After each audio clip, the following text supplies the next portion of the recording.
విజయవాడలోని అంబాపురం వడ్డెర కాలనీలో నివాసాల మధ్య బార్ అండ్ రెస్టారెంట్ ఏర్పాటు చేసేందుకు సన్నాహాలు చేస్తూ ఉండగా స్థానికులు తిరగబడ్డారు. బార్ కోసం ఏర్పాటు చేసిన టెంట్, కుర్చీలను మహిళలు ధ్వంసం చేశారు. తక్షణమే బార్ని తొలగించాలని వారు డిమాండ్ చేశారు. స్థానిక ప్రజలకు మంచినీళ్లు అందుబాటులో లేవు, కానీ మద్యాన్ని మాత్రం అందుబాటులోకి తెస్తున్నారంటూ మాజీ ఎమ్మెల్యే మల్లాది విష్ణు ఫైర్ అయ్యారు.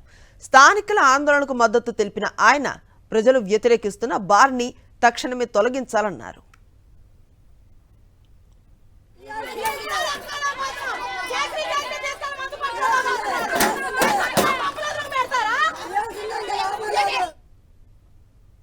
అబ్జెక్షన్ తెలియజేసినప్పటికీ కూడా ఈరోజు దాన్ని ప్రారంభించాలని చెప్పిన ప్రయత్నం జరుగుతూ ఉంది.